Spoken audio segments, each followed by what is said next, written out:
This is Healthcare for All Washington's second Wednesday speaker series. We'll be talking about the health impacts of climate change tonight.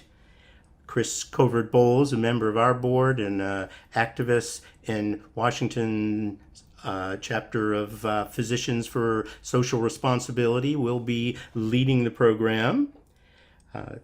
We do ask that you support healthcare for all. If you are able to do that, we will be publishing a button or a link in our chat to go into our website and make a donation. So every dollar does make a difference. We are hoping to get donations from you of about $500 tonight, setting a goal. So if you are able to do that, every dollar does make a difference. So thank you all for joining tonight. We'll start out with a land acknowledgement. We're meeting today on the lands of the Coast Salish people. We're engaging in efforts to achieve equity in healthcare. That's what Healthcare for All Washington is about. But first, we ask that each of us reflect on the inequity that can really have a major impact on indigenous peoples because of the lands on which we reside have been stolen from them. Climate change is projected to have a major impact on first foods, which is foods that the tribes have historically cultivated for subsistence, for economic and for ceremonial purposes. The cultural practice of harvesting and consuming first foods is integral to tribes. And the loss or decline of first foods, because of climate change, it is projected to have cascading physical and mental health impacts on tribes. We acknowledge all of the ancestral homelands and traditional territories of indigenous peoples who have been here since time immemorial.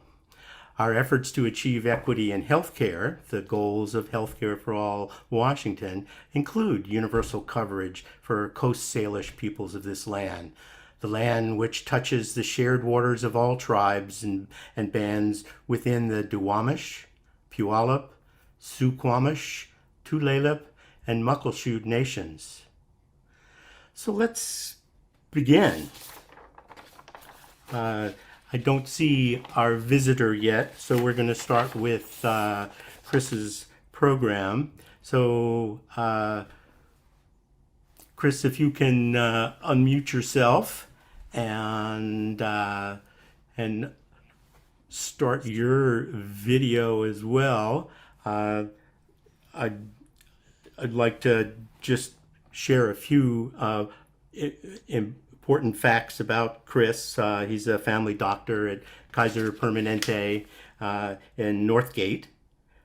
He's seen people suffer terrible health problems and die prematurely due to a lack of adequate health insurance. So he's joined our organization, feeling that health care is a human right.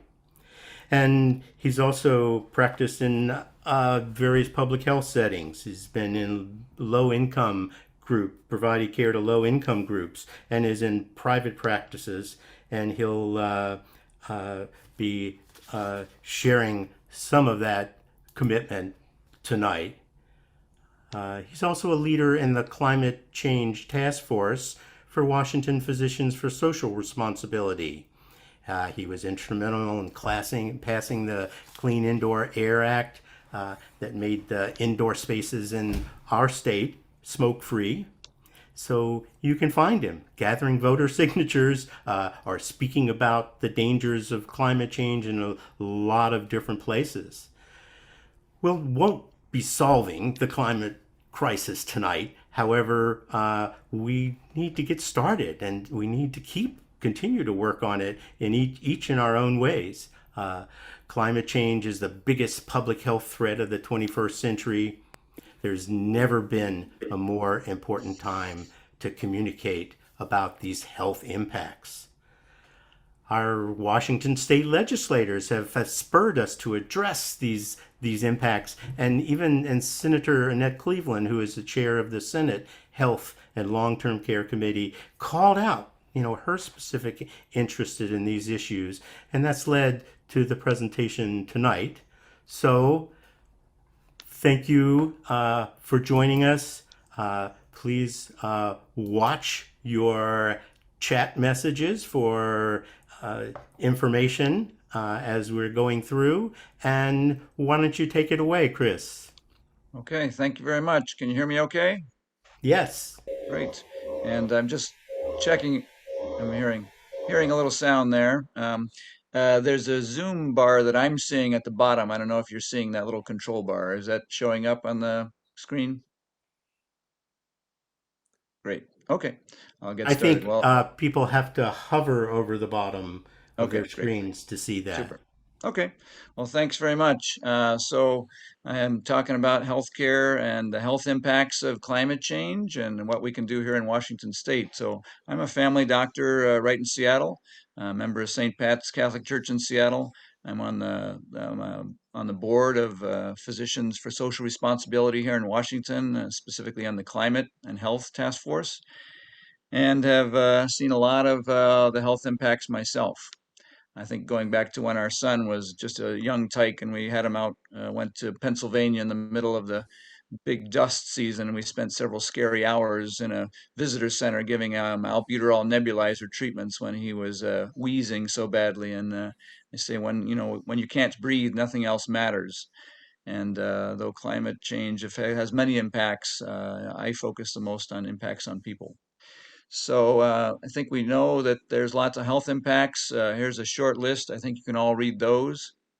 I want to make sure we have plenty of time to really spend on the hot topics of what we can do about it. So moving along, just catching up on my speaker notes here. So uh, page back. So all of these health impacts are important. Most recently, I'm sure you're aware of the heat wave from this past June.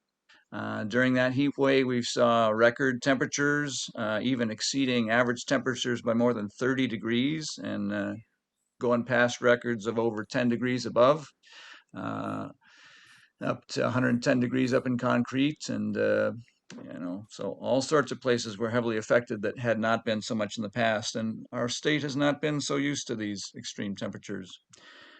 Depending on what we do, we're going to confront more heat in coming years. Um, these temperatures will mean more heat waves and very hot days and longer, hotter summers. We know not that many people have air conditioners in this area because historically we haven't needed them. So that's especially why we're impacted.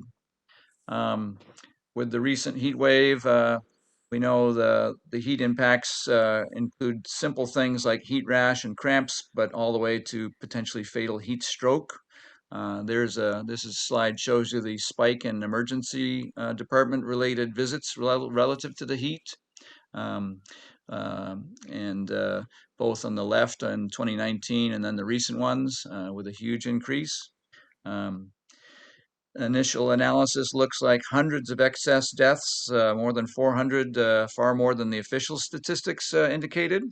And we know that's going to continue to be happening. And interestingly, on the death certificates don't often show that the heat was the cause. It's often just attributed to heart and lung disease, which is the final thing. But the heat is often provoking that. So many different aspects of health impacts from heat, even from crime rates rising on hot days and even suicide rates. There's some studies that suggest higher temperatures increase risk of suicide, increase kidney disease, especially for outdoor workers who don't have adequate cooling breaks and hydration. Pregnancy outcomes like preterm birth and low birth weight.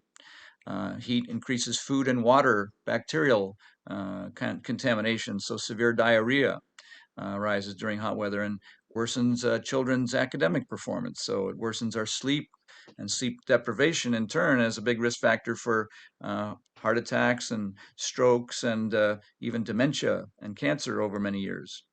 We know, of course, people working outside are impacted. and people are not able to exercise, which is good for their health, but can't when it's so bad. Especially outdoor workers, including farm workers, construction, police officers, other people in non-air conditioned facilities to where economic output and take-home pay can decrease. On the plus side, planting more trees and opening cooling centers and really reaching out to vulnerable people when we can forecast heat waves coming can make a big difference.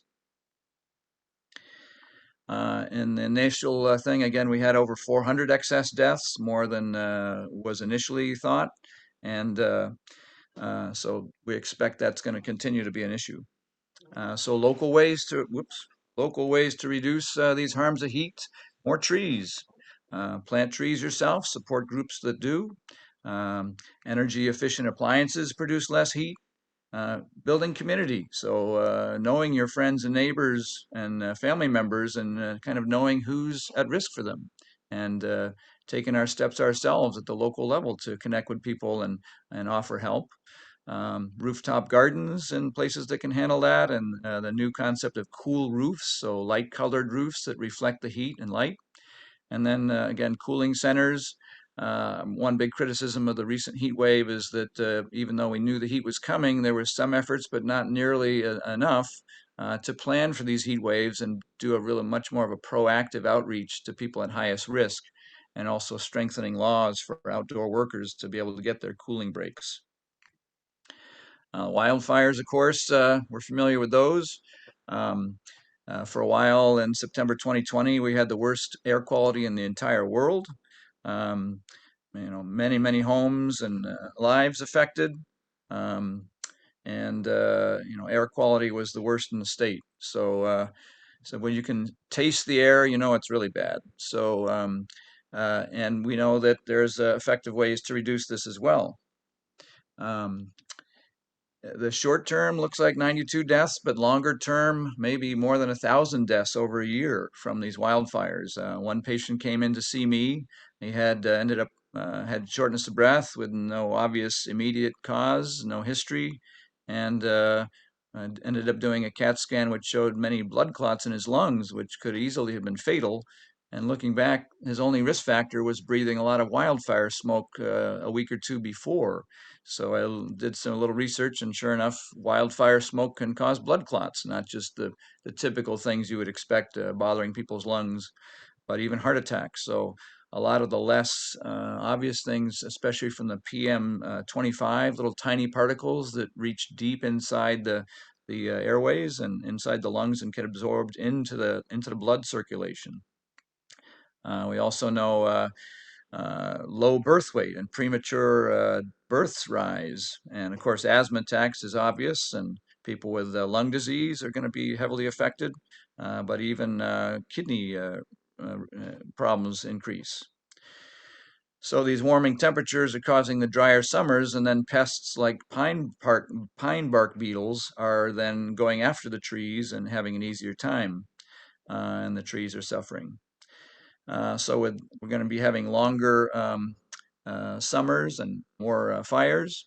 On the plus side, forest thinning and selective burning effectively reduces wildfires. Our Commissioner of Public Lands, Hilary Franz, has a great story about an area near the Cedar Creek wildfire near Winthrop.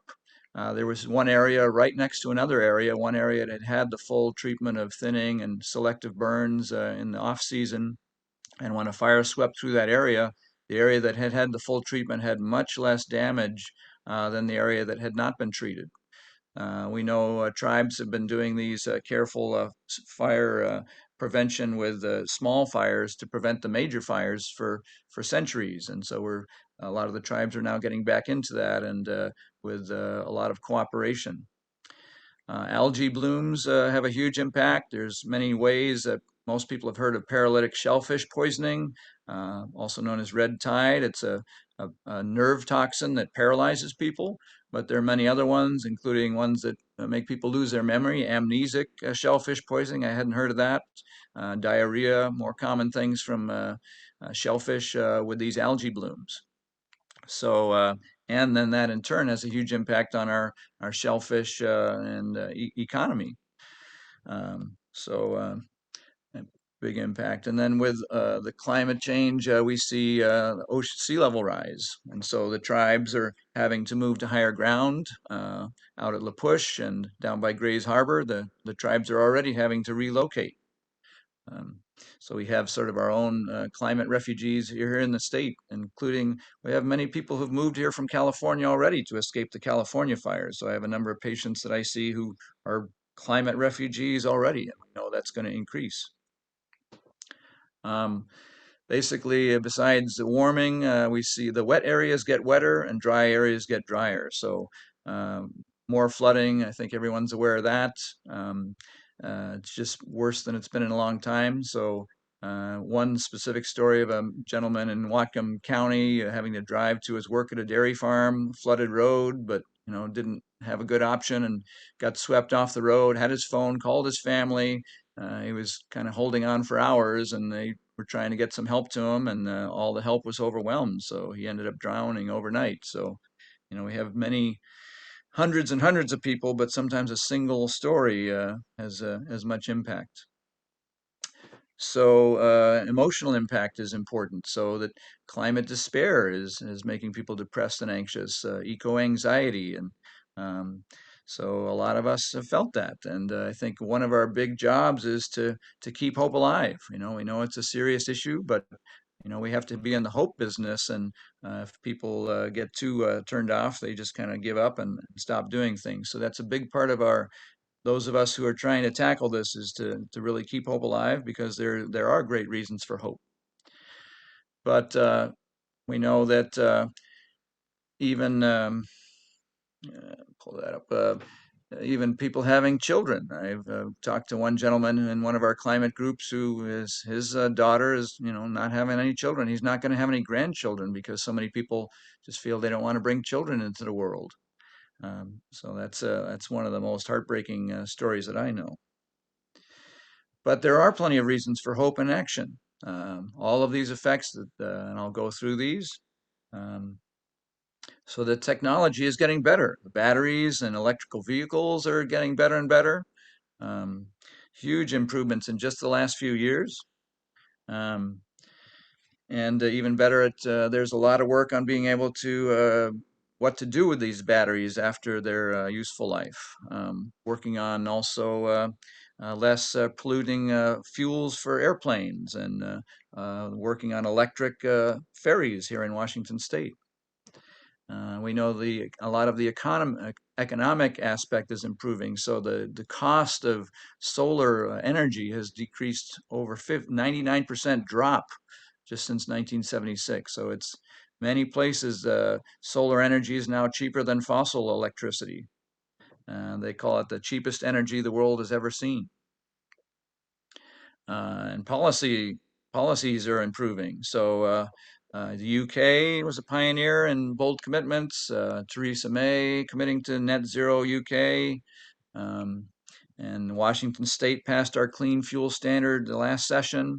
New Zealand and France and Sweden, all these countries are making great strides.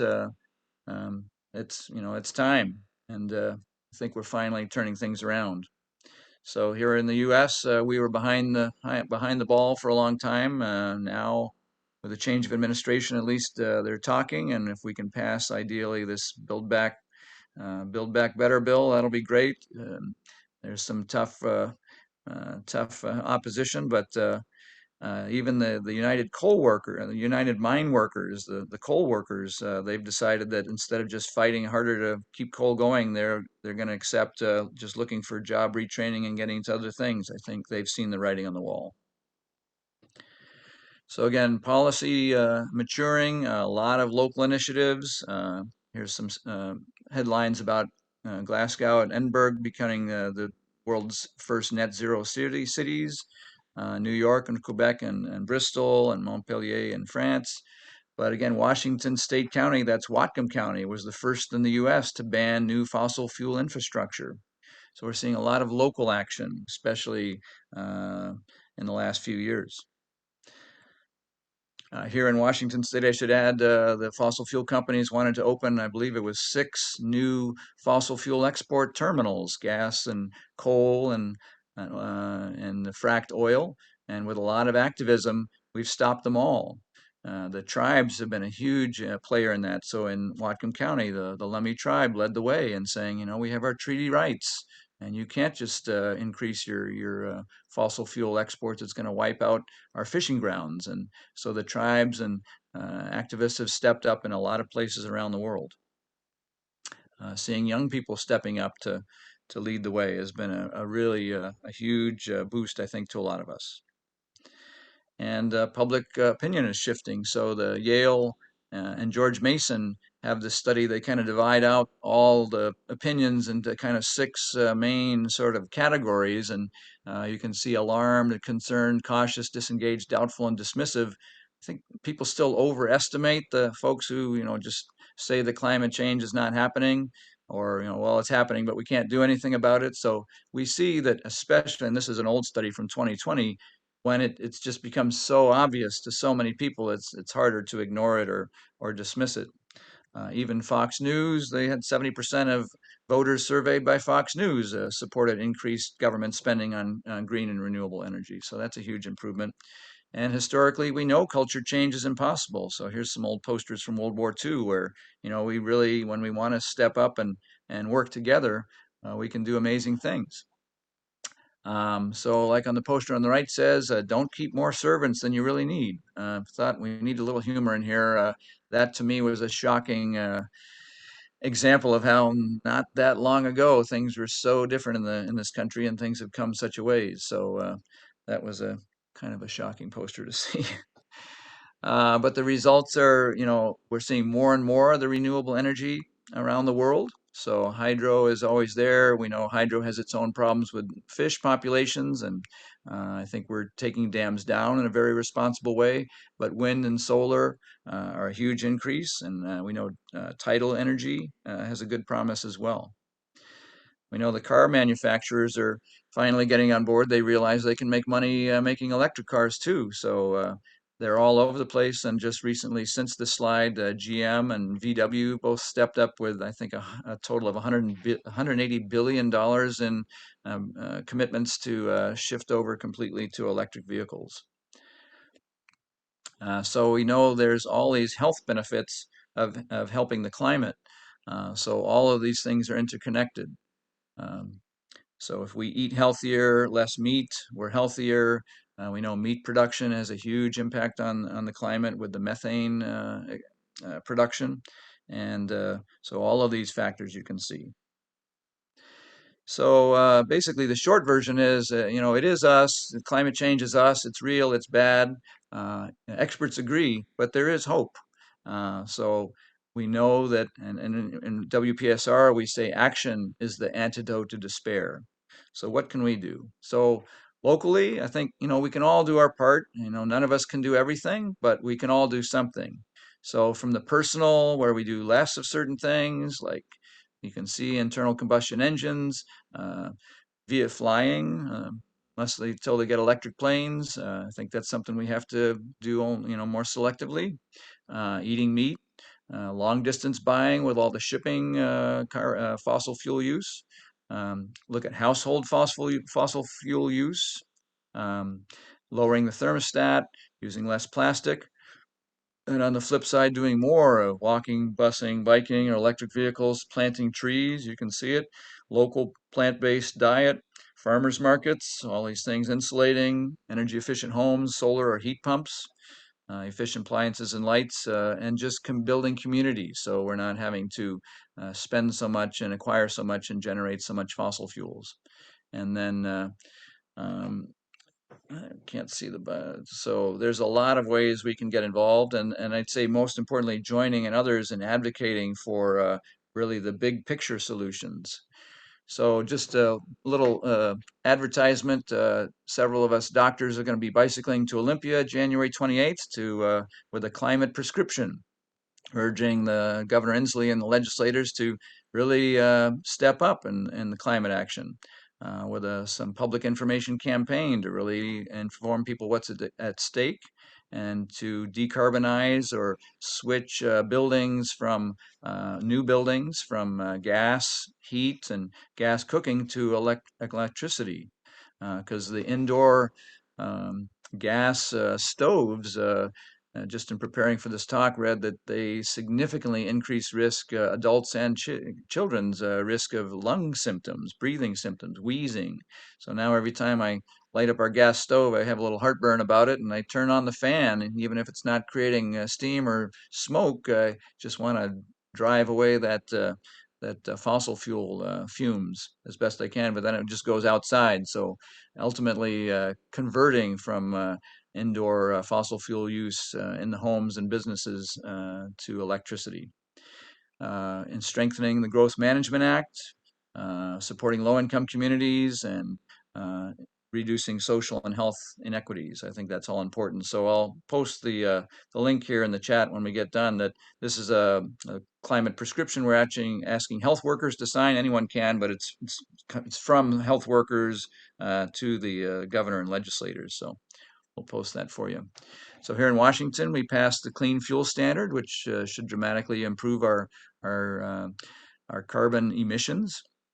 We're trying to pass House Bill 1204 so that all vehicles sold in Washington to be 100% electric by 2030, and then really focusing the transportation spending on public transportation and reducing pollution in the most highly impacted communities, um, and supporting electric vehicles and electric buses and safer streets so people have safer ways to get around than currently. Governor Inslee made a bunch of great climate pledges at the big World Climate Meeting. Here's what he said. So we should really hold his feet to the electric heater and make sure that he does what he says. So, um, and we'll talk about how you can do that. So that's some pretty good statements. Actually, House Bill 1204 is ahead of his target for all vehicles to be zero emission by 2035. We're aiming for 2030, and really to make sure the most overburdened and vulnerable populations are taken care of. There's some other, the Growth Management Act has a huge impact on fossil fuel emissions. So here's some bills that are going to help to take care of that. With these climate change planning and targets and land use, and requiring more affordable housing planning in cities, and closing some of these vesting loopholes that allows for illegal land use expansions. Also, the Healthy Homes and Clean Buildings Act 1084, that's going to require the gas utilities to develop clean heat transition plans to really step up to meet their share of the Washington greenhouse gas targets, and helping to convert existing gas to electric appliances, and then really stepping up for the workers to have a just transition for them. And if hydrogen has a role, then it's not causing its only waste product is water if you burn hydrogen and oxygen. So it depends on how the hydrogen is produced. So in our state, most of the electricity that would be used to create the hydrogen is pretty clean. So we talk about building electrification, and people say, don't most buildings in Washington already have electricity? Yes, they do. It's to the new ones to not be using gas for heating and cooking. Um, so the State Building Code Council has a huge role in that, and right now they're going through their meetings, and they're the ones who set the standards. So we're working on getting them to really step up to improve things. And then nationally, right now, the Build Back Better proposal from the Biden administration is still in play. I think it can pass. We have some tough areas to get through on that, but I think we can. As part of that, a national carbon price, like a fee dividend approach. The Citizens Climate Lobby I'm part of says let's put a fee on carbon or a carbon price and then give it all back to all the taxpayers. Other approaches are to use it to fund renewable energy. Fossil fuel subsidies just by themselves is a huge piece that we're basically subsidize what is hurting us. So I think plenty of people have realized that's got to change. And then making sure we're helping the workers and the low income people and disproportionately affected people. So there's lots of groups who are involved in this.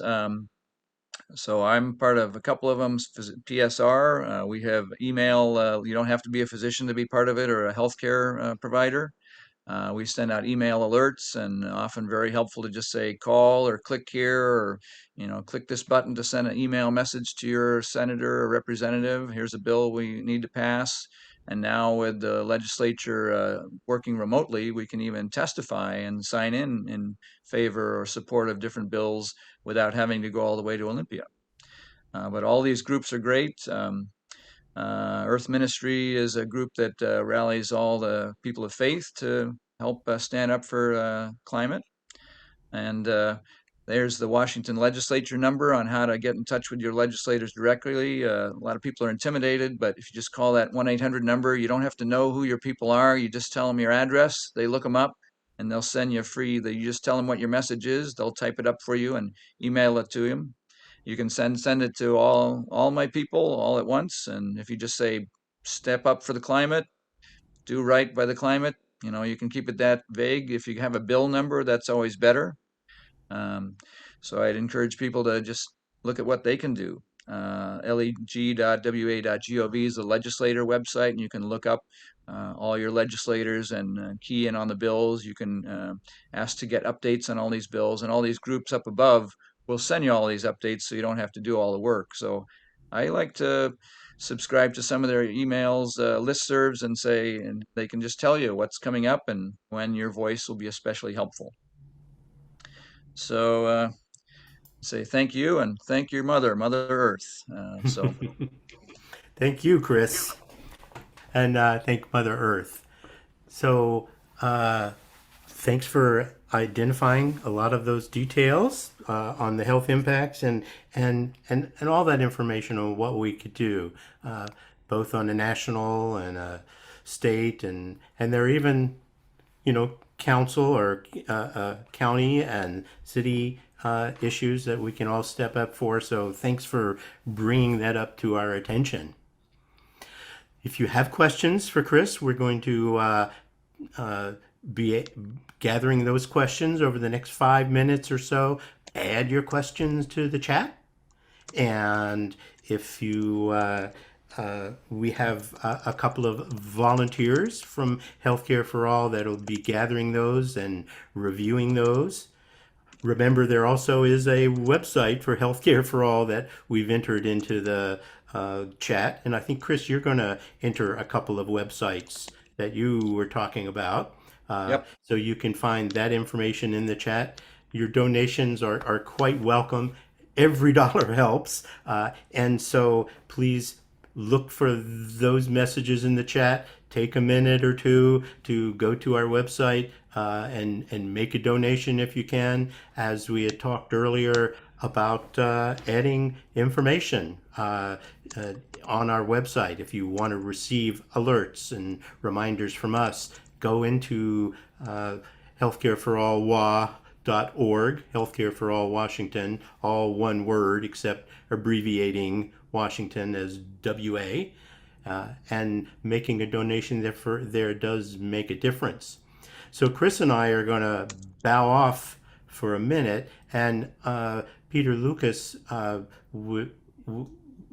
was wondering if you could step in for a couple of minutes and just talk about what's going on with making donations to us. Well, thanks for the introduction. I'm Peter Lucas. I'm a board member of Healthcare for All Washington and the new treasurer.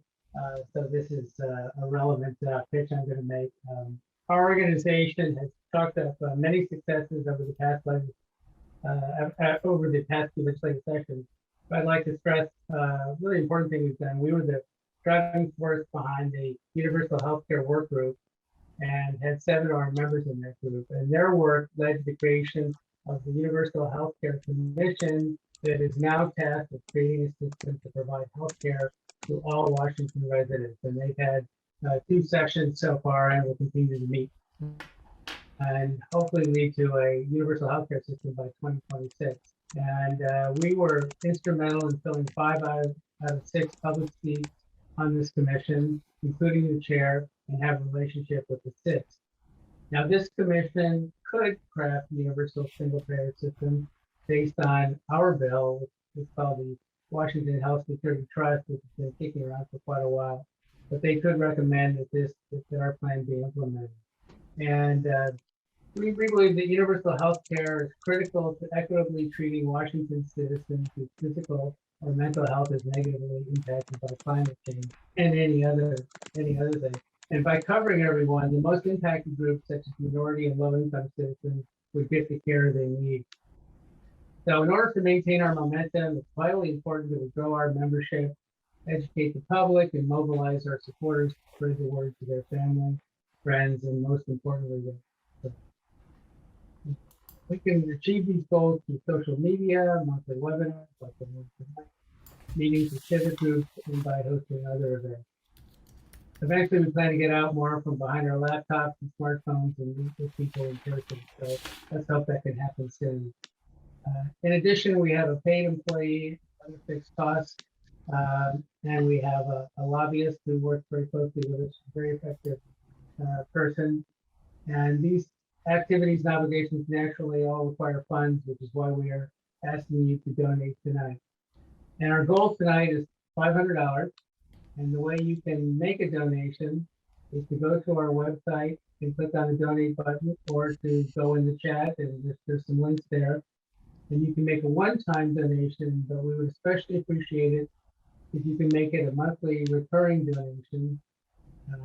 So every month something's taken out of credit card. It's like a Netflix subscription, except you might get universal health care instead of movies. So please donate so we can spread the word and bring about universal single-payer health care in Washington. Thanks for listening. Thanks, Peter. And I hope that you can still find the chat and add questions. And now I'd like to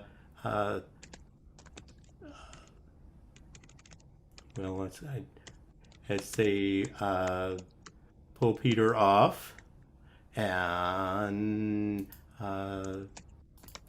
bring in Connie, and let's see if I can find Chris. Bring you back on. While that's happening, we just had a request to show the slides with the list of health effects again. Sure. There were a few of them. Let me see which ones. Let's see, I can share again. Let's see. Give me a minute.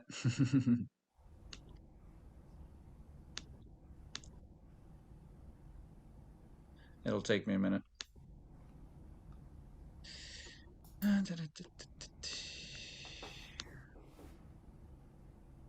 Keep submitting those questions, everyone. Well, Chris is looking for slides to show. And Chris, thank you so much for a highly informative and very sobering presentation, at once alarming and yet hopeful, which I think sums up climate change. So my name is Connie Rock. I'm a board member of Healthcare for All Washington. Thanks everyone for joining us and staying on to submit your questions. So I'm going to start asking Chris some of the questions that have been coming in. So the first question that I'd like to start with is coming from Tori Manzer. Hey, Tori, I know you. So she has a question on cooling shelters. Are these cooling shelters, you mentioned that, Chris, earlier in your presentation, how cooling shelters were something that we had during our heat wave, but more could have been done to open up more. And so Tori's question is, on these cooling shelters, are they typically for day use, or are they longer term? Good question. I don't know exactly. I know the libraries were opened up that way, I believe, and I believe at Seattle Center, at least one of the big exhibition halls, I believe, was opened, and then community centers. Basically, any public, buildings that are air conditioned were the typical ones. The criticism was, I believe, that though there was some word that got out in some ways to let people know as the impact, the forecasted heat wave got closer after the fact. People realized that not enough of the people who really needed to know really found out about it. So it was a combination of, probably if enough people knew, then we probably would have needed more space, and probably nighttime, because the body not even cooling down at nighttime is a big risk. So that Mm. and um, then and more importantly, kind of doing more proactive outreach. Kind of knowing, kind of taking some time ahead of time to try to identify and figure out how to get the message out to people who are at the highest risk. Okay, great. Thank you very much, Chris, and thank you, Tori, for your question. Our And Chris, next question. I Oh, think go ahead, one of the Ronnie. important things to add in is that our farm workers are, out Mm. there 24 hours a day sometimes, and we've seen those those under care for, those areas or those rural parts of our state where we don't have as much care available. They are suffering even more. Thank you, Ronnie. I meant to mention that, yeah, there was at least one gentleman who died because of the heat. And the farm workers, saw this coming. And Familias Unidas por Justicia is a group based in Skagit and Whatcom County that was already advocating to improve and strengthen the laws about heat protections and the smoke protections and COVID protections. And we're fighting hard for those protections, and they were not strengthened enough in time. And I think some of them have gotten strengthened a bit afterwards, but that's a huge area that farm workers traditionally are practically completely left out of worker protections. I saw some city council and county council people coming in and out of here. I don't know if anyone is here to answer that question about cooling centers. If not, I'll let you continue. Thanks, Connie. All right. Thanks, Ronnie and Chris. A great discussion. So our next question comes from our past president of Healthcare for All Washington, Marcia Stedman. Marcia wants to know, what is the prognosis for hydrogen fueled cars? I don't know much of anything about that. I think I just read Toyota's making a big pitch for that. I know it's yeah. To me, if we need a lot of infrastructure just to get electrical vehicles enough, powered different places. We're even quite a bit further behind on hydrogen vehicles. So, it's and in this state, our electricity is mostly clean. Around the country, not so much. There's still a lot of coal-fired electricity production. So it really matters on how the hydrogen is produced. I think it can be a good, it's also in the efficiency of, breaking down water into hydrogen and oxygen, and then, packaging and having that whole infrastructure. And then, I think it's a promising thing that we don't know yet. Okay, thank you, Chris. Our next question comes from Nancy Miller. She wants to know, what happens to the vast amount of medical waste, and particularly right now with COVID, there are all the masks and gloves and other protective equipment. Sure, good question. So there is a national group, I posted and wrote this in the chat, that called Healthcare Without Harm, that is specifically trying to tackle the fossil fuel and other waste from the healthcare sector, which is a giant part of the U.S. Whole economy. In Washington State, I'm happy to say, just in the last couple of years, PSR has helped lead a new coalition or association of many of the major healthcare hospitals and insurers to really help each other step up and kind of hold each other accountable to reducing our carbon footprint and our waste stream. So there's active efforts from a lot of the major players to reduce that. That said, we know with COVID, we're generating way more masks, which, are not trying to be recycled, and gowns and gloves and all that. So I think there's a balancing act between, at least having enough personal protective equipment, PPE, we call it, to keep people safe, and not and try to reduce the waste stream as much as we can. Specifically, anesthesia gases are fossil fuels, and recently there was a great at one of these conferences that we organized. Um, there's ones that have like 1/100th the impact on fossil fuel and greenhouse gases, and they work just as well. And the anesthesia docs, once they realize, they're like, oh, we can use this other one. So simple things like just switching which anesthesia gases we're using can have a huge impact. I would say also encourage more active efforts in how people travel around, because transportation is one of our biggest sectors. So if all of the people traveling to work can travel in a less carbon intensive way, I think that would have a huge impact. Absolutely. Speaking of travel or related topics, so Craig Garver wanted to know, and you answered this in the chat, Chris, but if you want to expand on this. So Craig Garver wanted to know, are charging stations for Eastern Washington included in the 2030 EV bill? And you had mentioned that, yes, they are statewide. There are many in Eastern Washington, but more are needed for sure. Did you want to elaborate any more on that? Yeah, certainly it would be a statewide bill, and I would expect that what is already happening is when it's publicly funded, like publicly funded utility groups are saying, let's put those stations where the sort of the economic driving has not already, made them an important thing. So more of the underserved areas. So I would expect they'd be especially targeted to the more underserved areas in Eastern Washington. But there are lots of, there's a map, there's an app for that. You can find them all with several apps that now that I've gotten an electric car, we're looking at those for any trips. And yeah, there are definitely fewer of them in Eastern Washington. There's always an app for that. Okay, There it great. is. Thank you. So another question coming in from Charles Begley. So Senator, and Charles's question is this. So Senator Carlisle introduced in the Climate Commitment Act later and passed by and signed by the governor, it places a price on carbon fuel. How can he and other legislative members help get a national carbon price passed? Who can motivate them?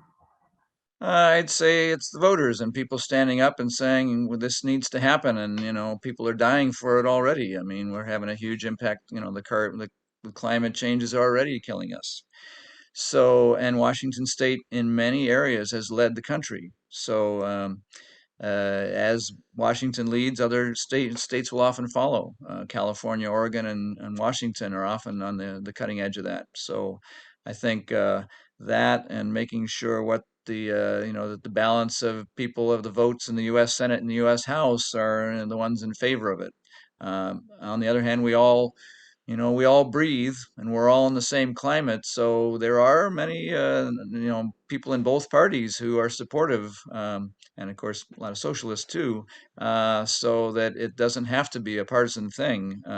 Unfortunately, it's been relatively partisan the last few years, but that's changing as people are seeing the clear impacts of climate and all the storms and hurricanes and tornadoes and floods and everything. For sure. Thank you, Chris. So we have another question, and we'll check time and see how much time we have for questions. I think we have a few more minutes. So we have a question from KCD3 CM Sarah Perry.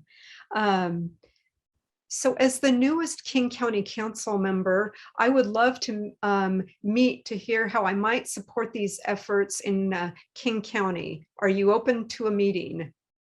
Yes, and I responded absolutely and sent that person my cell phone and email information already. Thank you very much. I look forward to it. Great. Great. Thank you, Sarah. Great. So let's move on to. And Sarah, can you comment on public cooling areas? Is there anything that the county is doing? Well, I actually am on day 12 today, starting, so I wasn't there during that time, but I do remember them happening. And the short answer is we always need more. We need more More. COVID stations. We need more cooling stations. We need more warming.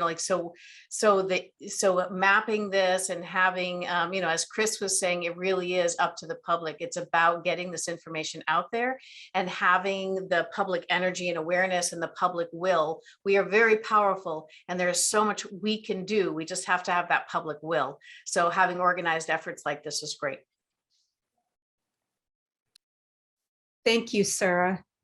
Thank you. So I have, And so how about one more question, Connie? okay. Looking through. Okay, I'm going to go with Jan Geisler. What can be done about styrofoam? So, my only answer is that the Ridwell does handle styrofoam. That's things you have to pay for, but Ridwell, Ridwell, and I believe there's some operation, I believe it's in Renton, that actually supposedly does something positive with styrofoam. But I believe the only way I know to easily get it to them is find someone you know who's got space in their Ridwell container for styrofoam. Our neighbor across the street does, so that's where I take all the stuff that we get. Okay, thank you, Chris. Ronnie, if we don't have time for any more questions, I'll hand it over back to you. Thanks, Connie. Thanks so much. And, Can I and just thank you, interrupt? Chris, for Oh. bringing up this information and answering all these questions, reaching back out. Tell us about the access to the slideshow. Can we put that on our website for someone who had specific questions about it? Yeah, why don't we put it up on the slideshow and including the comments, and that's where it'll be. So thanks, Chris, and and thanks for all of your work in helping to make this happen. So thank you again. Also, Thank you.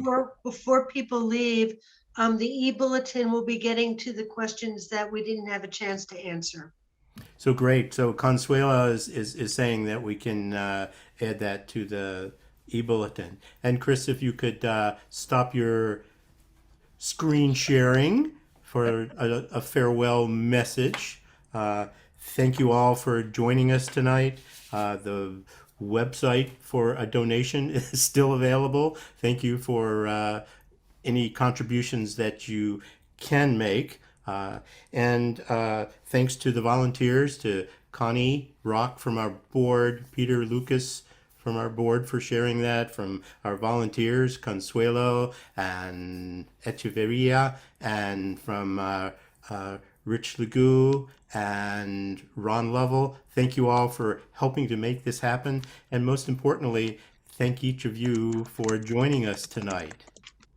We do have a second Wednesday speaker series every month. On February 9th, we'll be talking about some of the barriers in providing healthcare to the homeless. So please join us again for that second Wednesday in February, on February 9th. And certainly if everyone wants to unmute themselves and have any farewell messages, you can do that now. So feel free to do that. Otherwise, we'll see you February 9th. Thank you very much.